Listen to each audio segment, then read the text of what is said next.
First, let's start with the introduction of our team members. So we are Japanese security researchers, and we jointly present our findings on the recent attack campaign of Tropic Troopers. Our research members are Suguru and Yusuke from ITOCHU Cyber and Intelligence, and Hajime from MACNICA. Here's the agenda for this presentation. Overview. So our motivation. So Tropic Trooper, one of the threat actors, has been very active over the last year. In particular, this campaign is targeting organization of overseas company in China. We believe that the number of victims must be growing by the day, and we need to share the detail of this campaign with you guys. Who is a Tropic Trooper? Tropic Trooper, also known as Pirate Panda, KeyBoy and APT-23, is a cyber espionage group operating in the Asia-Pacific region since around 2010. They target various organizations, including government agencies, healthcare, transportation, and high-tech industries, using multiple attack methods such as spear-phishing emails, exploiting vulnerabilities, social engineering. Their custom rat is known as KeyBoy. Through this attack campaign, we confirmed the presence of new malware we named Xiangoop Loader, EntryShell, and Crawler, and analyzed the attribution of attackers who use them. We will explain the detail of the analysis later. Here's an overview of this campaign. This shows a series of attack steps: initial infection, post-exploitation, and threat actors. You can see what is new in our presentation as a new orange mark. New loader and payload combination has been used in the initial infection phase as well as in the post-exploitation phase. Now we can go through each of them in detail, step by step. Initial infection vectors. As described in the overview, there are three types of initial intrusion vectors we have observed: spear-phishing emails, spear-phishing SMS, and physical penetration. Let's take a look at each of them. Type 1. Persistent spear-phishing email in 2023. There are more than 10 spear-phishing emails were identified in a short period of time. Spear-phishing email contains zipped archive file. Here some spear-phishing email samples in Chinese are sent to the target users. Interesting aspect of this spear-phishing email is that the threat actor even abused the victim's alert email to warn of continuous spear-phishing emails. As for infection chain, executing the link file in this archived file eventually learns the EntryShell. For type 2, spear-phishing using WeChat application. So attacker used WeChat to send a spear-phishing email, targeting much more individuals rather than multiple users. This infection chain is also similar to phishing email as well. Type 3. This type is interesting. The attacker threat actor may have physically entered the office building temporarily to compromise the internal network rather than spear phishing. Although there is no conclusive evidence, but it is assumed that the attacker took two steps. First, they set a fake wireless access point near the office to steal legitimate SSID's password. Once they get the credential, they physically enter the office building again, connect to the LAN through this access point using attacker's laptop.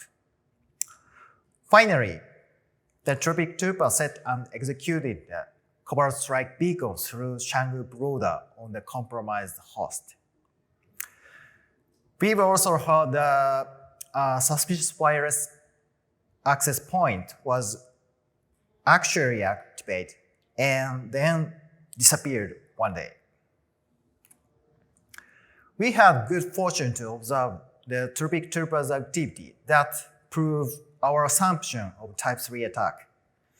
This shows some of the command lists the Tropic Trooper executed during the intrusion. We can see that netsh command with key equal clear option in order to obtain the plaintext password of SSID. This may indicate the attacker may be using the stolen credential to continuously break into the Office network.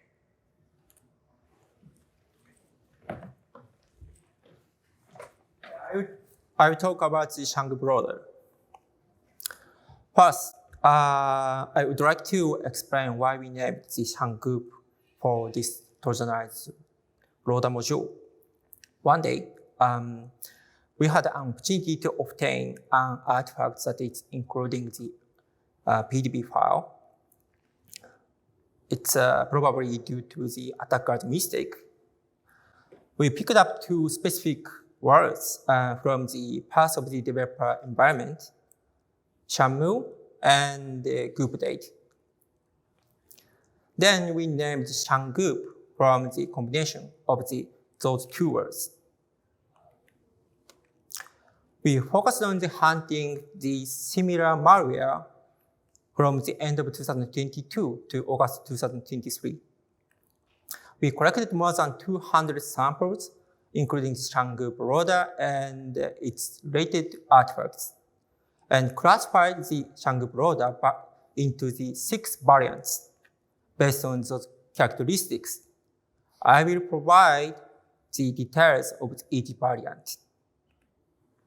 The first variant is Xiangoop A, that was observed in November 2022. A is quite simple loader, and the A named after the crypt algorithm AES. They decrypted the payload. The key is 12345 AAA. Is hard-coded in the DL using stack string. In March 2023,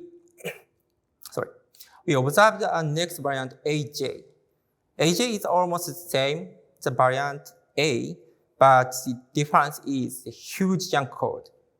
As you can see, very long program flow. And when I zoom up, but it's it's still wrong and unreadable. When you find the hard-coded key from somewhere, but I'm pretty sure you will lose your way. The biggest function size is almost 600 kilobytes. How about using a hex thread decompiler? Well, unfortunately, it doesn't work. A warning message disappeared, the warning message, and then after that, nothing happens. Of course, it works for the small function, and the junk code is the same pattern. If you want to see a flow view of this function, but it also doesn't work because it's the node limit. In the default settings of the IDA, the value is 1000. If so, try to change the node limit. 10,000, it doesn't work.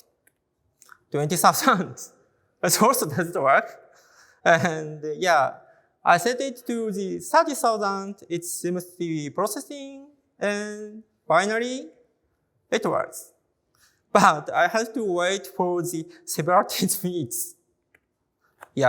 Then, third variant, SXI in May 2023. S is SARTA20, which is crypto algorithms instead of AS. X is came from X2519 algorithm, which is elliptic curve cryptography. I have not seen this crypto algorithm in the other APT malware. This X2519 is used for the part of key generation. Then I is the installer feature which is implemented. When executed the SXI, it copies all malware components from the current DR to the user public downloads. The decryption feature has become highly complex.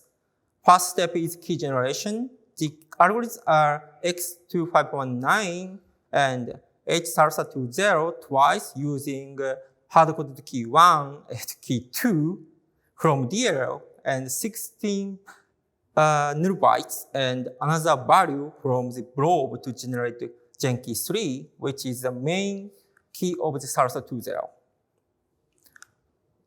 Second step is decrypt gen key 4 from 32 null bytes and the first 32 bytes of the encrypted payload using SALSA20 with the gen key 3 and another 8 bytes from the blob. Then calculate the poly 1305 check digit of the encrypted payload using the gen key 4 to judge the decryption success or not. If it is success, continue to decrypt other part of the encrypted payload using SALSA20. Fourth variant is SXJC. SXJ is already mentioned above. Then what is the C? Do you have any idea? No? Okay. C is control flow fluttering, which is aims to obfuscate the program flow by fluttering like this. Then, do you remember AJ? This one? Yeah. So, if the when you apply the CFF obfuscation in addition to the huge junk code, looks like this. It seems to be a nightmare for the malware analysts, and it's quite challenging to read with the human eye. In August 2023, we discovered AM. Surprisingly, malware file set contains 7 DLLs. One of them is MCVSO CFG, which is Xiangoop. Regarding another 6 DLLs, at the beginning of the analysis, we intentionally considered it's just junk. However, all of them are part of Xiangoop. More precisely, those DLLs are loaded from the main DLL, and they were designed to call functions within them like expansion modules. This approach is taken because the loader function of Xiangoop A is divided into multiple DLL, each serving as an export function. Is this new techniques? Probably, yeah. Anyway, this is the M reason. Actual disassembly code is displayed in here. For instance, MSVCR100 has a function of reading the blob file, and another DLL has AS decryption with the hard-coded key. Oh, by the way, the hard-coded key also the updated. Each export is called from the main DLL. The last variant is AWMJ. AWMJ uses the AS, but it's using the Windows Crypt API. J is junk code, as you know. Fortunately, this junk code is not so huge like AJ and affected only main DLL at the time. From many techniques, the actor aimed to evasion for the security products and increasing the complexity of the analysis. Through this Xiangoop Loader investigation, I really concerned that the actor with the obfuscate multiple DLLs seeing the huge chunk code and the CFF. The next part is Xiangoop Loader's payload. My co-speaker Hajime will explain.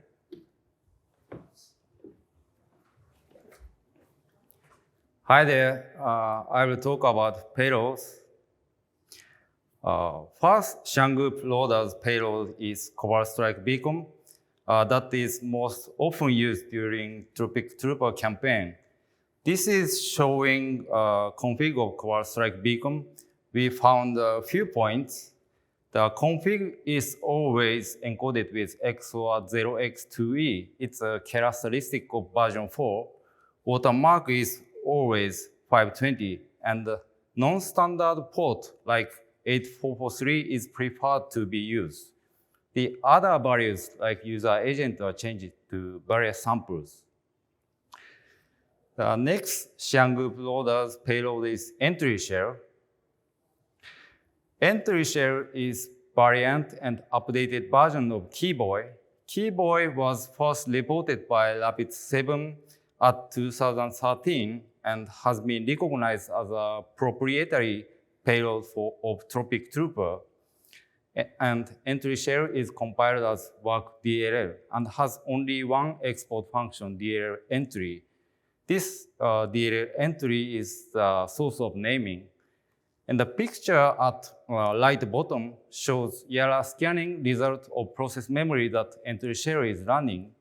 4 different KeyBoy ERA rules previously developed by Citizen Lab were triggered detection, but failed as a file because of an update. So we found some updates and talk about it. First update is string obfuscation. In the past KeyBoy, string obfuscation of these strings command IDs were adapted by using XOR. Now these strings are obfuscated by using AES encryption and key shown here.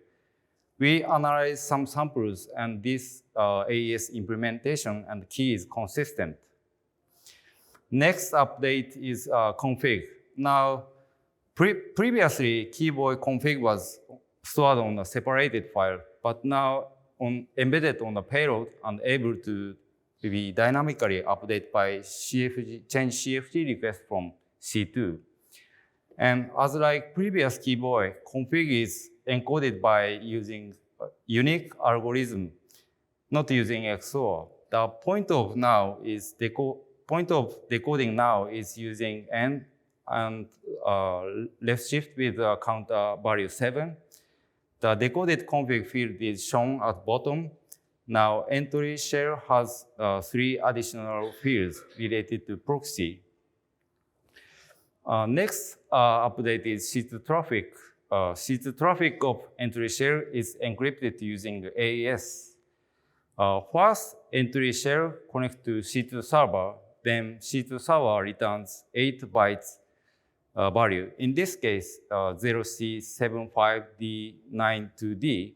After that, EntryShell calculates MD5 hash of this value, and 8 to 16 bytes of it is used as AES key to encrypt traffic data.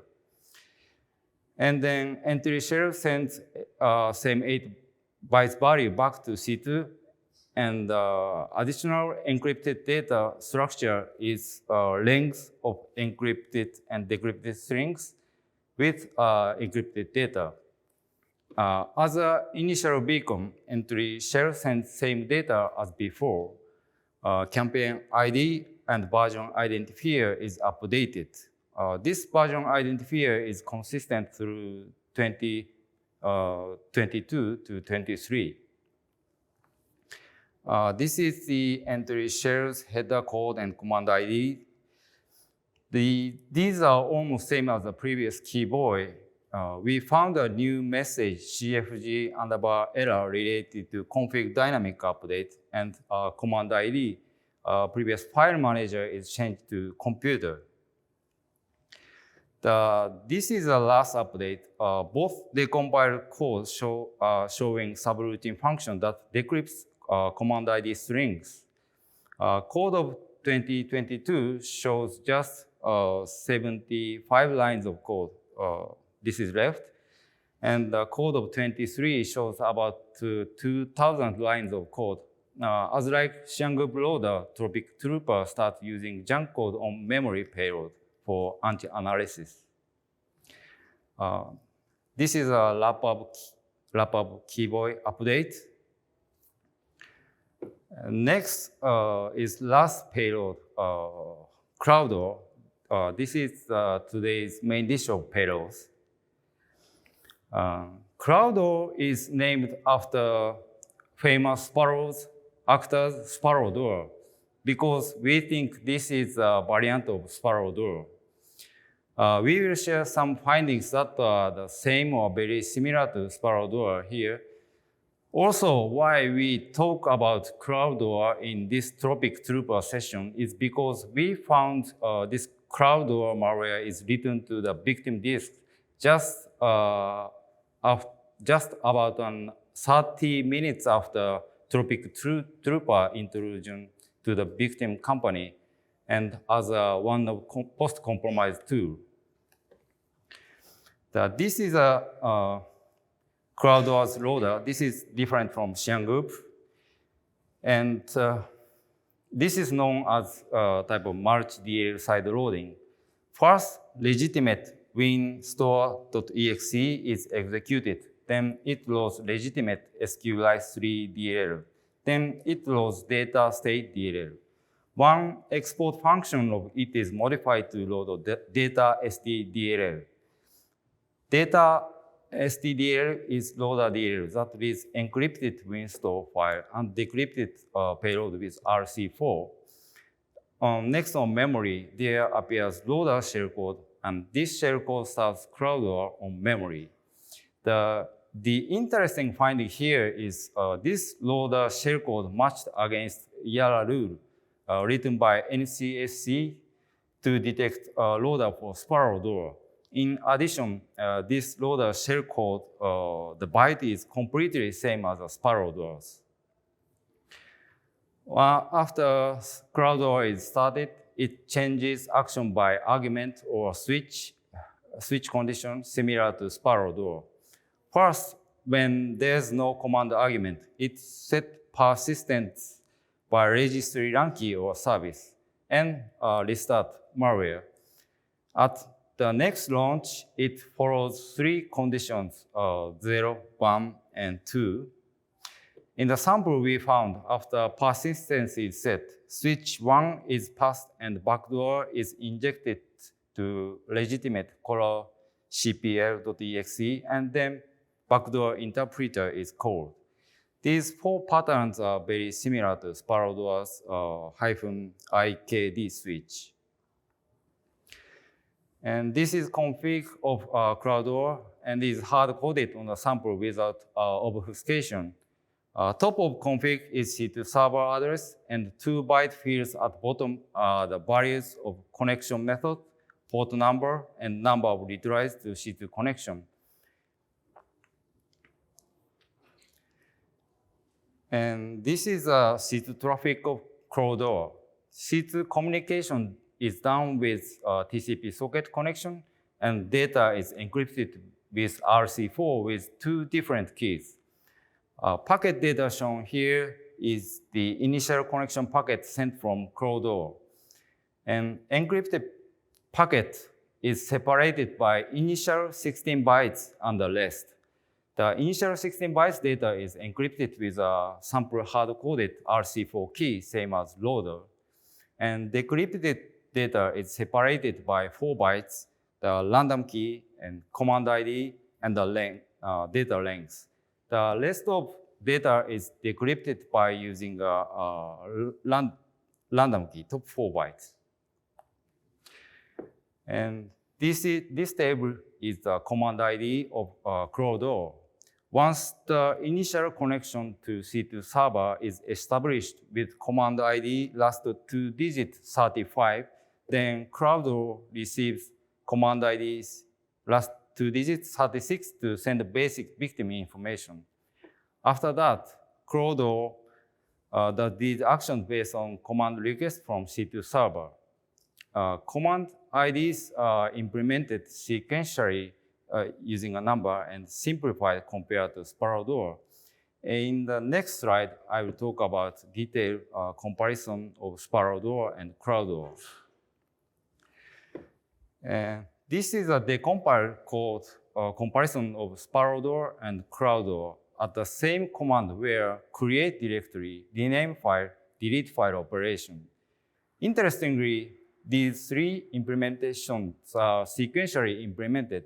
Second point is implementation of rename and delete using sh file operation. I think in general, these are implemented with move file and delete file. So this is a unique point, and we think that crowd and spiral door are implemented from same source or same developer.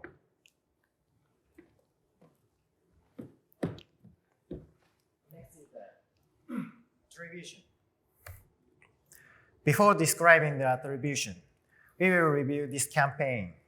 First, we determined the attack campaign was caused by Tropic Trooper because the EntryShell turned out to be a variant of KeyBoy in terms of the code similarity. Based on this, next we describe the relationship between the Tropic Trooper and Famous Sparrow.